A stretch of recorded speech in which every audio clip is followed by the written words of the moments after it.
ஓம் சைராம், ஜெய் சைராம். என் அன்பின் பிரியமே, என்னையே நினைத்து கொண்டு சீரடிக்க வரும் பக்தர்கள் இந்த துவாரகமாயில் காலடி எடுத்து வைத்தவுடனேயே அவர்களது உலகப்பற்று நீங்கிவிடும். ஒவ்வொருவருக்கும் எத்தனையோ விதமான சுமைகள், குடும்ப சுமை, வறுமை சுமை, பாச சுமை, நோய் சுமை என்று எத்தனையோ விதமான சுமைகளில் தவித்து கொண்டிருப்பார்கள். நமக்கு விதிக்கப்பட்ட சுமைகளை நாம் சுமந்துதானே ஆக வேண்டும் என்று கூட நினைக்க தோன்றும். ஆனால் பாபாவின் பக்தர்கள் இந்த விஷயத்தில் அதிர்ஷ்டசாலிகள் என்றுதான் சொல்ல வேண்டும். உங்கள் சுமைகளை என் மீது இறக்கி வையுங்கள், அவற்றை நான் சுமக்கிறேன் என்று பாபா அடிக்கடி சொல்வதுண்டு. சொல்வதோடு மட்டுமல்லாமல் அவர் அதை பல முறை பல பக்தர்களிடம் நிகழ்த்தியும் காட்டியிருக்கிறார்.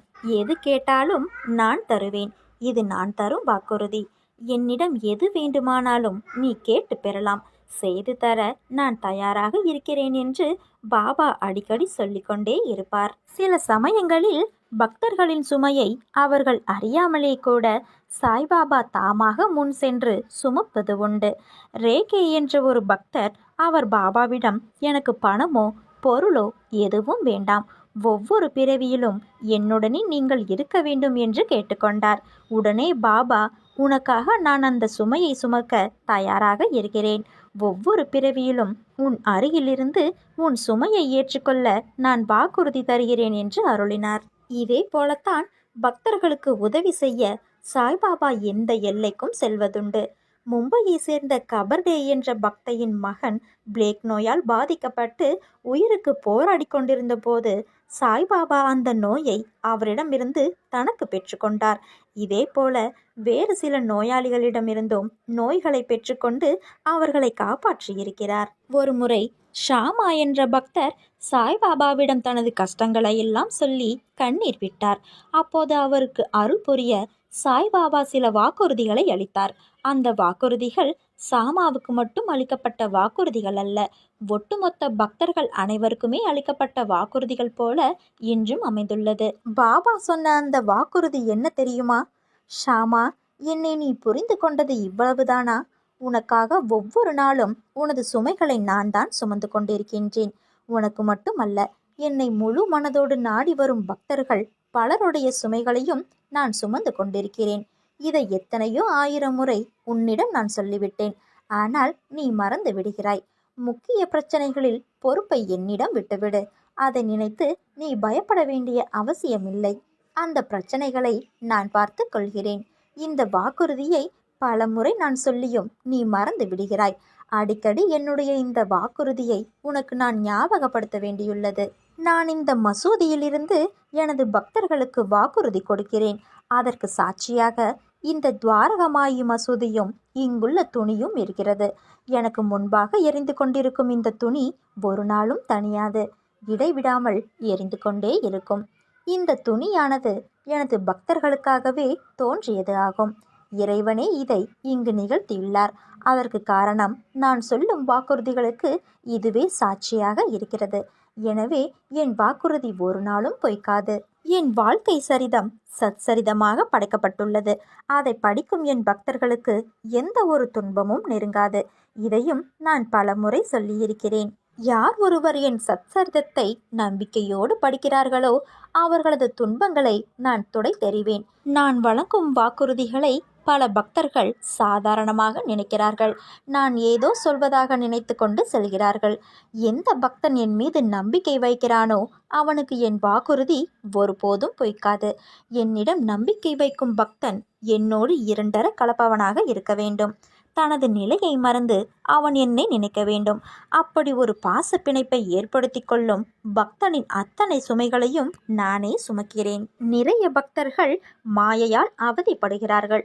அந்த மாயையை விரட்டிவிட்டு அவர்களை பாதுகாத்து அவர்களை மேம்படுத்த வேண்டியது எனது கடமை. என்னை நினைக்காமல் எந்த ஒரு செயலையும் செய்யாத பக்தர்கள் எனக்கு மிகவும் பிடித்தமானவர்கள். அருமையான அந்த ஆத்மாக்கள் எனது ஆத்மாவை விட மேம்பட்டவைகள். இத்தகைய பக்தர்களுக்காகவே விருப்பங்களை பூர்த்தி செய்யும் கற்பக விருட்சமாக நான் இருந்து கொண்டிருக்கிறேன். எனது அன்பையும் பக்தியையும் எந்த பக்தர் புரிந்து கொள்கிறாரோ அவனுடைய வாழ்வில் இன்பம் பெருக்கெடுத்து ஓடும்.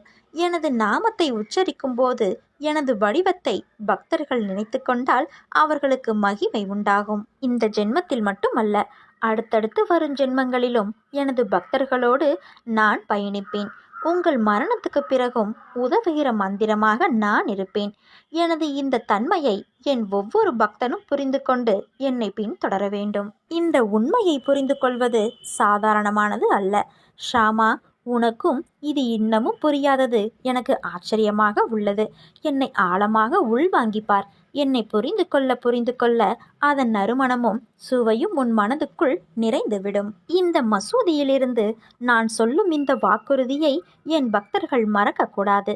இந்த மசூதியின் படிகளில் கால் வைத்தாலே கர்மா நீங்கிவிடும் என்று நான் சொல்லி இருக்கிறேன். இன்று இன்னொரு விஷயத்தையும் நான் சொல்கிறேன். என் பக்தர்கள் என்னை முழுமையாக நம்ப வேண்டும். என்னை முழுமையாக நம்புங்கள். நீங்கள் எந்த அளவுக்கு நம்புகிறீர்களோ அந்த அளவுக்கு என்னோடு கட்டுண்டு இருப்பீர்கள். அப்படி இருக்கும் பக்தர்களைத்தான் நான் கரை சேர்க்க முடியும். இந்த உலகில் ஒவ்வொரு சுமையாக சுமந்து கொண்டு அலைகிறீர்கள். அந்த சுமையை என்னிடம் தாருங்கள் என்று நான் கேட்கிறேன். நீங்கள் நிம்மதியாக இருங்கள். உங்களது பாவத்தை களைந்து பிறவி பெருங்கடலின் அடுத்த கரைக்கு அழைத்து செல்ல வேண்டியது என் கடமை. அதுபோல இந்த பிறவியில் உங்களுக்கு தேவைப்படுவதையும் நான் செய்து தருவேன். உன் வீட்டின் அருகில் உள்ள வேப்ப மரத்தடிக்கு செல். அந்த வேப்பமர இலைகள் ஒவ்வொன்றும் சக்தி வாய்ந்தவை. அவை உங்கள் சுமைகளை குறைக்கும். நீங்கள் எந்த அளவுக்கு பிரச்சனை சுமைகளால் துன்பங்களையும் துயரங்களையும் அனுபவிக்கிறீர்களோ அவற்றை அந்த வேப்ப மரம் அறவே துடைத்து போட்டுவிடும். அந்த வேப்ப மரத்தடியில் சிறிது நேரம் இருந்து தியானம் செய்யுங்கள், போதும். உங்களது இன்னல்கள் முடிவுக்கு வந்துவிடும். ஷாமா, இதை நீ மறந்து விடாதே. நான் சொல்லும் இந்த வாக்குறுதியை உனக்கு தெரிந்தவர்களிடம் சொல். சீரடியில் இதுதானே நடக்கும். சாய்பாபா இவ்வாறு தெரிவித்த வாக்குறுதி இன்றும் நடைமுறையில் உள்ளது. என்னுடைய பக்தன் வழி தவறி செல்வதை நான் ஒருபோதும் ஏற்றுக்கொள்ள மாட்டேன். அதை அனுமதிக்கவும் மாட்டேன். என்னிடம் ஒப்படைக்கப்பட்ட பக்தர்கள் பற்றிய கணக்கு என்னிடம் உள்ளது. அவர்களை அனைத்து ஜென்மங்களிலும் பாதுகாக்க வேண்டியது என்னுடைய கடமை என்று ஒருமுறை பாபா தெரிவித்தார். சாய்பாபா சொன்ன இந்த வாக்குறுதி தனித்துவம் கொண்ட ஒரு பாதையாகும். பக்தர்கள் ஒரு பைசா கூட இதற்கு செலவு செய்ய வேண்டியதில்லை. பாபாவிடம் பொறுப்பை ஒப்படைத்தால் போதும். அதைத்தான் அவர் கேட்கிறார். எனவே சாய்பாபாவின் வாக்குறுதிகளை புரிந்து கொண்டு அவரிடம் பொறுப்புகளை ஒப்படையுங்கள். வெறும் மனதில் பொறுப்பை ஒப்படைக்கிறேன் என்று சொல்வதால் பலனில்லை. அது பாபா காட்டிய பாதையில் செல்லும் வழியும் அல்ல. பாபாவை புரிந்து கொண்டு பொறுப்பை அவரிடம் ஒப்படைத்தால் பலன்களை அறுவடை செய்ய முடியும். சாய்பாபா நம்மிடம் விரும்பி பெறும் காணிக்கை எது தெரியுமா? ஆழ்ந்த நம்பிக்கை, பொறுமை. இவை இரண்டை மட்டுமே தன் பக்தர்களிடமிருந்து காணிக்கையாக பெறுபவர். நேர காலம் என்று எதுவும் கிடையாது அவருக்கு. தன் பக்தர்கள் மனதார அவரை நினைத்தாலே போதும். அவர்களை தேடி ஓடி வருவார். ஷீரடிக்கு 400 மைல் தொலைவில் வாழ்ந்தவர் திருமதி சாந்தா என்னும் பெண்மணியாவார். இவர் ஒவ்வொரு வியாழக்கிழமையும் பாபாவுக்கு விரதம் இருந்து நைவேத்தியம் செய்து அவரின் திருவுருவ படத்துக்கு படைத்து பூஜை செய்வது வழக்கம். ஒரு நாள் வியாழக்கிழமை அன்று விடுமுறை என்பதால் அவளின் மகன் பாபு வீட்டில் இருந்தான். தன் தாய் பலவிதமான பலகாரங்களை செய்வதைக் கண்டு அவளிடம், அம்மா, இன்று நம் வீட்டுக்கு விருந்தினர் யாராவது வரவிருக்கிறார்களா? ஏன் இத்தனை விதமான இனிப்புகளும் பட்சணங்களும் செய்கிறீர்கள் என்று கேட்டான். அவனுக்கு பதிலளிக்கும் விதமாக சாய்பாபாவின் புகைப்படத்தை காட்டி, இவர் ஷீரடியில் வசிக்கிறார். இவருக்கு நைவேத்தியம் செய்வதற்காகவே அதிரசம், பாயசம் முதலியவற்றை செய்து வைத்திருக்கிறேன் என்றாள்.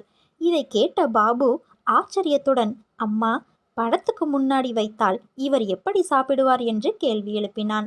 மேலும் ஷீரடி மிக தொலைவில் உள்ளது. அங்கிருந்து அவரால் எப்படி வர முடியும் என்றான். தன் பூஜை வேலைகளில் மும்முரமாக இருந்த சாந்தா அவனை சமாதானப்படுத்தும் விதமாக, சரியாக 12 மணிக்கு பாபா நம் வீட்டிற்கு வருவார். நீ பொறுமையாக இரு, நிச்சயம் அவர் வருவார் என்றாள். அப்போது விளக்கில் எண்ணெய் இல்லாததை கவனித்தவள் தன் மகனிடம், கதவை சாத்தி தாழ்பால் போட்டுக்கொள், நான் கடைக்கு போய் எண்ணெய் வாங்கி கொண்டு சீக்கிரம் வந்து விடுகிறேன் என்று கூறிவிட்டு கடைக்கு சென்றாள். பாபுவின் கண்கள் வாசலை நோக்கியே இருந்தது. படத்தில் இருக்கும் சாய்பாபாவை நேரில் காண அவன் மனம் விரும்பியது. அவன் மணி 12 ஆவதற்காக காத்திருந்தான். அதே நேரம் வந்தது. சீரடியில் மதிய ஆரத்தி முடிந்து அனைவரும் பாபாவிடம் கற்கண்டு பிரசாதத்தை பெற்று கொண்டிருந்தனர். ஆனால் கற்கண்டை விட மிகவும் சுவையானது அவரின் அருளுரையாகும். கல்கண்டில் இனிமையைப் போலவே அவர் பேசத் தொடங்கினார். உங்களுக்கு எந்த வகையிலும் உறவில்லாத ஒருவர், ஆறறிவு உள்ள மனிதராக இருக்கட்டும், பிராணிகள், விலங்குகள், எது வேண்டுமானாலும் இருக்கட்டும், அவர்களை அன்புடன் நடத்துங்கள். உங்களை நாடி வருவோரை அன்புடன் வரவேற்று உபசரியுங்கள். அவர்களிடத்தில் வெறுப்பை காட்டாதீர்கள். அவர்கள் வேண்டியதை உங்களால் கொடுக்க இயன்றால் கொடுத்து விடுங்கள். இல்லையேல் அமைதியாயிருங்கள். அதை விடுத்து அவர்கள் மேல் கோபம் கொள்ளாதீர்கள். உங்களை சுற்றி இருப்பவர்கள் எப்படி வேண்டுமானாலும் இருக்கட்டும், உலகமே தலைகீழாக மாறட்டும், ஆனால் நீங்கள் உங்களுடைய நல்ல குணத்தை மாற்றாதீர்கள். கடவுள் ஒருவரே நமக்கு மேலானவர். அவரின் செயல்கள் அனைத்தும் நம் அறிவுக்கு அப்பாற்பட்டது. நம்முடைய ஆசைகளை பூர்த்தி செய்பவர் அவரே. அவரின் அருளாசையினால் மட்டுமே நாம் உயர்ந்த லட்சியங்களை அடைய முடியும் என்று பாபா கூறினார். இத்தகைய சிறப்பான அமுத மொழிகளை பாபா கூறி முடித்ததும் பக்தர்கள் அங்கிருந்து புறப்பட்டு சென்றனர். அந்த தருணத்தில் பாபுவின் வாசல் கதவு தட்டும் சத்தம் கேட்டது.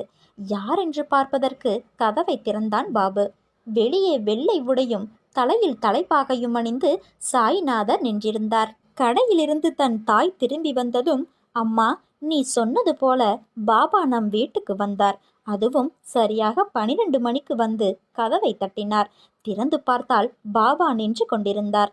நீ என்னை நினைத்து அழைத்தால் நான் எவ்வளவு தொலைவில் இருந்தாலும் வந்து விடுவேன் என்று கூறி ஆசிர்வதித்து விட்டு சென்றார் என கூறினான். பாபாவின் லீலைகள் அந்த தாய்க்கு நன்றாக தெரியும் என்பதால் மகன் கூறியதை கேட்டு மெய்சிலிர்த்து போனவளாக பாபாவின் திருவுருவ படத்துக்கு நமஸ்காரம் செய்தாள். தன் பக்தர்கள் எவ்வளவு தொலைவில் இருந்தாலும், எந்த வயதினராக இருந்தாலும், உண்மையான நம்பிக்கையுடனும் பக்தியுடனும் தன்னை அழைத்தால் ஏதோ ஒரு ரூபத்தில் சென்று சாய்நாதர் அவர்களுக்கு நிச்சயம் அருள் புரிவார். அதே போல பாபாவின் மீது பக்தி அதிகம் கொண்ட ஒரு பெண் தினமும் தான் சமைத்த உணவினை பாபாவுக்கு நெய்வேத்தியமாக வைத்துவிட்டு அதன் பிறகே அனைவருக்கும் பரிமாறுவதை வழக்கமாக கொண்டிருந்தாள்.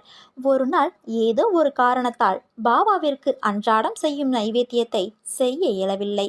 அதை பற்றி அவள் யோசித்து மனம் வருந்தி கொண்டிருக்கும் பொழுது அவள் வீட்டின் வாசலில் ஒரு நாய் நிற்பதை கண்டாள். அதற்கு அளிப்பதற்காக தின்பண்டம் எடுக்க வீட்டிற்குள் விரைந்தாள். ஆனால் அவள் திரும்பி வருவதற்குள் அந்த நாய் சிறிது தொலைவு சென்றுவிட்டது. அந்த பெண் ஏமாற்றத்துடன் பின்வருமாறு வேண்டினாள். சாய்நாதா, தாங்கள்தான் அந்த நாயின் வடிவில் என்னிடம் உணவு பெற வந்தீர்கள் என்று எண்ணி மிகவும் மகிழ்ச்சி கொண்டேன். நான் நினைத்தது உண்மையானால் அந்த நாய் இங்கு வந்து நான் கொடுக்கும் தின்பண்டத்தை உண்ண வேண்டும் என்று வேண்டினாள். அதிசயிக்கும் விதமாக தொலைவில் இருந்த நாய் ஓடி வந்து அவள் வைத்த தின்பண்டத்தை சாப்பிட்டுவிட்டு சென்றது. தன் பக்தையின் வேண்டுகோள் படியே சாயப்பாவே நாய் உருவில் வந்து அந்த தின்பண்டத்தை சாப்பிட்டுவிட்டு சென்றார். நுட்பமான சக்தி ஒன்று அனைத்தையும் சமநிலையில் வைத்திருக்கிறது. அதனை உணர்ந்து கிரகித்துப்பார். முட்டையிடுவதற்கான நேரம் வருவதற்கு முன்பாகவே பறவைகள் கூடுகளை கட்டத் தொடங்குகின்றன. ஆனால் என்ன நடக்கிறது என்பதை தெரிந்து கொள்ளாமலேயே பறவை செய்து கொண்டிருக்கிறது. யாரோ அதற்கு வழிகாட்டுகிறார்கள். அதனை இயற்கை என்று அழைத்துப்பார். கடவுள் என்கிற வார்த்தை ஒருவேளை உனக்கு பிடிக்காவிட்டால் அதனை இயற்கை என்று அழைத்துப்பார். இரண்டிற்கும் பெரிய வித்தியாசமில்லை. இரண்டும் ஒன்றுதான். ஆனால் ஒரு விஷயம் மட்டும் உறுதி. விஷயங்கள் அனைத்தும் கவனிக்கப்படுகின்றன. பிறகு எதற்கு இந்த பொறுமையின்மை? எதற்காக இந்த திட்டமிடுதல்? பிறகு எதற்காக இந்த பரபரப்பு? எதற்காக இந்த வருத்தம்? பொறுமையாக இரு, காத்திரு, என்னை நம்பு. பார்வைக்கு புலப்படாத சக்தி ஒன்று உன்னை சுற்றிலும் வியாபித்து இருக்கிறது. உன்னை கவனித்து கொண்டு இருக்கிறது. அந்த சக்தியை நீ கடவுள் என்றாலும் சரி, இயற்கை என்றாலும் சரி, காற்று அடிக்கும் திசையை பொறுத்துதான் மலையின் பயணம் இருக்கிறது. கலங்கரை விளக்கை பார்த்துதான் கப்பலின் கரையும் இருக்கும். உழைப்பவரின் உயர்வை பொறுத்துதான் மேலாண்மையின் திறன் இருக்கும். வரப்பு உயர்ந்தால்தான் நீர் உயரும். நீர் உயர்ந்தால்தான் நெல் உயரும். உழைப்புக்கு உயர்வு கொடுத்தால் உன் வெற்றி நிச்சயம். எல்லோரும் உன்னை பாராட்டுகிறார்கள் என கர்வம் கொள்ளாதே. நாளை உன்னை மதிக்காமலும் இருப்பர். இன்று அலட்சியம் செய்வதால் மனம் வெம்பி போகாதே. நாளை உன்னை பாராட்டி மெச்சுவர். அன்பாக இருப்பதாக அப்படியே நம்பி விடாதே. நாளை உன்னை வெறுத்தும் பேசுவர். துரோகத்தைக் கண்டு துயரம் கொள்ளாதே. நாளை உன்னிடம் மன்னிப்பு கேட்பார்கள். உச்சபட்ச மகிழ்ச்சியென உற்சாக கூச்சலிடாதே. நாளை உனக்கு அதுவே வருத்தமாய் மாறிவிடும். துன்பம் வந்ததென துவண்டு போகாதே. நாளை உனக்கு அதுவே வெற்றியாய் மாறிவிடும். வசதி வந்துவிட்டது என ஆட்டம் போடாதே. நாளை உனக்கு பணமே பாரமாகும். ஏழ்மையை எண்ணி நீ தாழ்மை உணராதே. நாளை நீயும் செல்வந்தராகி விடுவாய். இன்பமோ துன்பமோ, ஏற்றமோ தாழ்வோ, அன்போ துரோகமோ, வசதியோ ஏழ்மையோ, இரண்டையும் நீ ஒன்றாக பார். ஒருபோதும் வாழ்வின் பிடித்தம் வற்றி போகாது. உன் கையை விட்டு வெற்றியும் போகாது. வானளவில் உள்ள ஆழம்தான் இந்த உலகம். இதில் மேகங்கள் போலத்தான் வாழ்க்கையும். அதில் வாழ்க்கையை நெறிகளுடன் கூடிய வாழ்க்கையாய் பார்த்து வாழ்பவர்கள் மிக குறைவு. என் பிள்ளைகளுக்கு முதலில் நான் பயிற்றுவிப்பது ஒழுக்கமும் நேர்மையான நெறிகளும் தான். அதில்தான் நீ இப்போது உள்ளாய். பயிற்சி நடக்கும்போது சில போராட்டங்கள் குழப்பத்தால் நிகழும். அதில் இது எதற்கு நல்லதா கெட்டதா என குழம்பி முடிவுகள் எடுக்க முடியாமல் போகும் தருணமென எல்லாம் வரலாம். அப்படி வரவில்லை என்றால்தான் பயிற்சியின் முறைகள் சரியில்லை என்று அர்த்தம். இந்த பயிற்சியில் தோல்விகள் வெற்றிகள் என இரு முனைகளும் இருக்கும். அதில் வெற்றிக்காக போராடு. தோல்வி ஏற்படுகிறது என்றால் உன் சாய் தேவா பெரிய வெற்றிக்கான கதவை அந்த தோல்வியில் வைத்து சாவியாக உனக்கு அனுப்புவேன் என்ற உண்மையை உணர்ந்து கொள். தோல்வியை எதிர்நோக்குபவர்கள் சாதனையாளர்கள் என்பதை மனதில் வைத்து என்மேல் நம்பிக்கை வைத்து பொறுமையுடன் காத்து கொண்டிரு. விரைவில் ஒரு நல்ல செய்தி உன் செவிக்கு வந்து சேரும். இக்கொடும் மாயையிலிருந்து நீ தப்பித்து விடுவாய் என் தங்கமே. சோதனை அதிகமாக இருந்தால் சுகம் பெரிய அளவில் வரப்போகிறது என்று அர்த்தம். கவலை கொள்ளாதே. இனி உன் வாழ்வில் நல்லதே நடக்கும். இது உன் சாயப்பாவின் என் சத்திய வாக்கு. போதிப்பவர் குரு. போதித்து கடவுளிடம் இட்டு செல்பவர் சத்குரு. தங்களது சித்திகளையும் உயர்ந்த சக்திகளையும் பயன்படுத்தி பகவானிடத்தில் எல்லோரையும் வரவழைப்பவர் சமர்த்த சத்குரு. ஒரு குருவை மற்றொரு குருவுடன் ஒப்பிட்டு பார்க்கக்கூடாது. ஒப்பிட்டு பார்த்தால் அநேகமாக மனக்கசப்பை அளிக்கும். பக்தனுடைய நலனுக்கும் அது ஒவ்வாது. பாபாவின் குணங்கள் அற்புதங்கள் பற்றி கேட்டறிந்தோ தங்களுடைய சொந்த அனுபவங்கள் பிறருடைய அனுபவங்கள் வாயிலாக புரிந்து கொண்டோ ஒருவர் பாபாவினால் வசீகரிக்கப்பட்டால் அவர் உடனடியாக பாபாவுடன் தொடர்பு கொண்டு அதன் மூலம் பயனடைய வேண்டும். பாபாவை எந்த வகையில் சேர்ப்பது? அதாவது அவர் அவதார புருஷரா, அவலியாவா, தேவாத்மாவா, இந்துவா, முஸ்லிமா என்பது போன்ற சர்ச்சைகளில் ஈடுபட வேண்டிய அவசியமே இல்லை. உண்மையான பக்தன் இது போன்ற விஷயங்களில் கவனம் செலுத்த மாட்டான். என் தங்கமே, இன்று உன்னை சிரித்த முகத்தோடு பார்க்கும்போது என் மனதில் எழும் சந்தோஷத்திற்கு அளவே இல்லை. உன் சிரிப்பை பார்த்து எவ்வளவு நாள் ஆயிற்று? இன்று நிம்மதியை உணர்ந்தாயல்லவா? அதுபோல உன் நிலைமையும் மாறும். இந்த வயதில் உழைக்காமல் வேறு எந்த வயதில் உழைக்கப் போகிறாய்? சோர்வு, தோல்வி இவை அனைத்தையும் தூக்கி எறி. உனக்கு கீழே இருப்பவர்களை ஏளனமாக கருதாதே. அவர்களும் உனக்கு நிகரானவர்கள்தான். வேலை, காசு, சொத்து இவைகளை வைத்து மற்றவர்களை எடை போடாதே. என் பிள்ளையே, நேர்கோட்டில் வாழ வைப்பது என் கடமை. பிறரின் நிலையை கண்டு நகைக்காதே. நிலைமை என்பது ஒவ்வொரு மனிதரும் வாழும் நிலையை பொறுத்து அமையும்.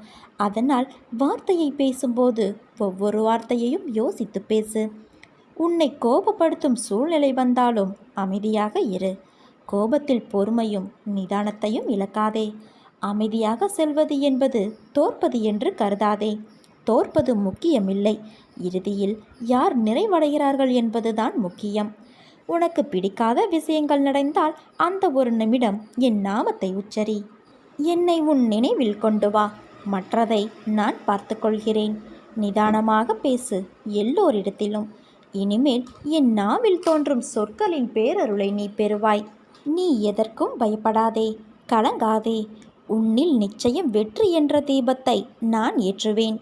நீ உன்னில் பார்க்கும் அனைத்துமாய் அகிலத்தின் ரூபமாய் உனக்கு உன் சாய் தேவாயிருப்பேன். உன் அன்பின் ஆழத்தையும் உன் பக்தியின் தூய்மையையும் நம்பிக்கை, பொறுமை, எதையும் எதிர்நோக்கி தாங்கும் உணர்வு அனைத்தையும் நான் உன் சாய் தேவா அறிவேன். உன் அம்மாவாக, அப்பாவாக என்றும் உன்னை என் இருதயத்தின் கருவறையில் சுமந்து காப்பேன். இதை நீ கேட்கும் நேரம் உன் இல்லத்தில் வெற்றி தேவதை வாசம் செய்வாள். கேள், இந்த வாய்ப்பை நழுவ விடாதே என் தங்கமே.